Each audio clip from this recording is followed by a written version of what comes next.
Hello, I'm Sveta, and you're in my vlog about life in Russia.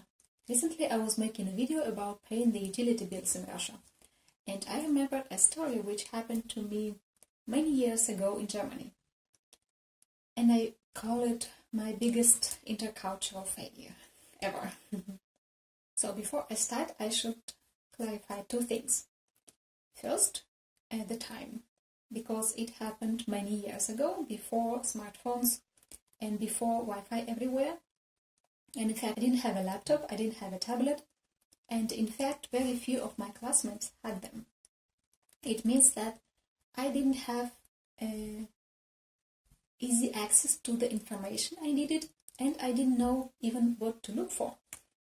I only had internet access through a full-size computer at my home, and I didn't have internet in Germany, of course. So second thing is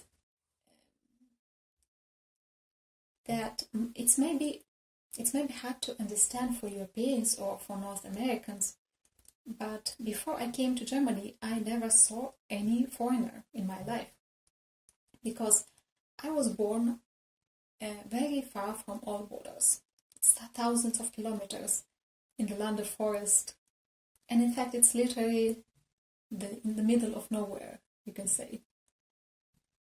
And that's why I never communicated with foreigners. I never saw them. I didn't know how they live and how they're different from us, and how their life is different from our life. I only knew that Europe is a magical place where everything goes your way, where there are no poor people, where there are no problems and no troubles, and so on and so forth. I was very naive. I didn't know. So in Germany, I was living at a Wohngemeinschaft. A Wohngemeinschaft is something like a community flat in Russia. It means that there are 4 rooms for 4 different non-related people. And there is one single kitchen, one bathroom, and one shower room. So the story. I went to Germany in October. For the first week, the temperature was fine. It wasn't cold, it wasn't hot, just normal. On the second week, it got colder, especially at night, and I started to freeze in my bed. I had a blanket, but it was quite thin, and I didn't know where I can take another blanket.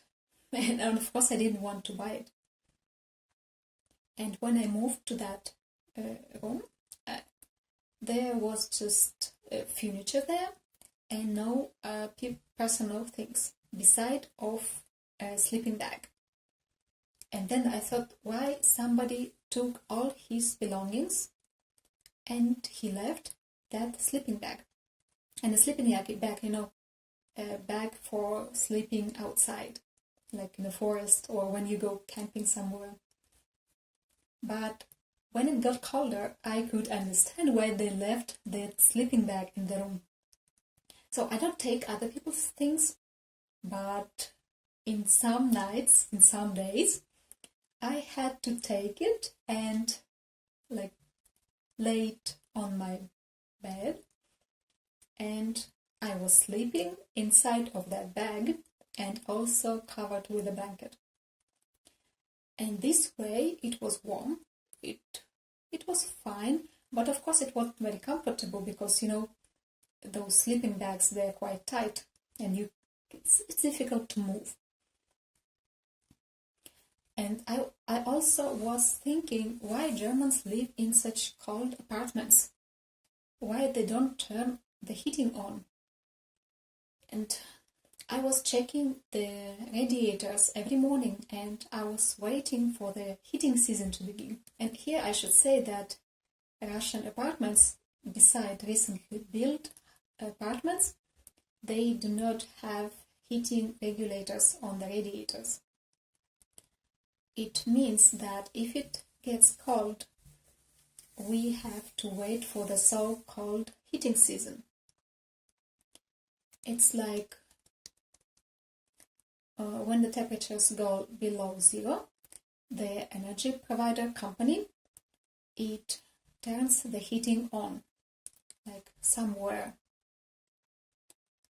And when it turns it on, then the hot water comes into batteries of all apartments in the whole town or the whole city.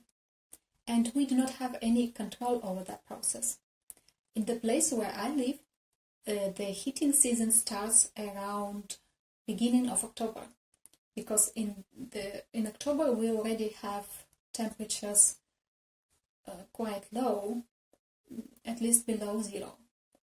Of course, not every day. It fluctuates. Sometimes it can be +5, sometimes it can be -2. But they turn the heating on around that time. And they turn it off in the middle of May. Because in the beginning of May, we normally still have snow on the ground. Of course, Russia is big, and that's why this heating season starts and ends at different times. In the north it starts earlier, and in the south it starts much later. So I was waiting for that heating season to begin. I was thinking why they don't turn the heating on. And then one morning, I remember it very clear, I woke up and I remembered a story I read quite a long time before that. And I read that Germans love saving money. And that's why when they leave their apartments, they turn the heating to the minimum. And then I thought, if they can turn the heating to the minimum, then they should have something to regulate that heating. And I walked to my radiator, and really I found a regulator and a heating meter there. And I didn't know how to do it, how to turn it on, and I turned it a little bit, maybe just a little bit, and I could feel that hot water is entering my radiator. And then I turned it a little bit more, and then it got warm in my room finally. And after that I didn't need my sleeping bag. I still don't know, was I supposed to turn it to the minimum when I left my room? And was I supposed to turn it off when I moved out of that room? I just didn't think about it, because I just didn't have that kind of experience before that. And that's why I call that situation my biggest failure. Because after that, internet developed quite fast, and we now can access to any information about any country and to see how people there live. And nowadays, I don't think anybody can make the same mistake as I did that time. So that was my story. If you like this channel, then subscribe to it. Bye-bye.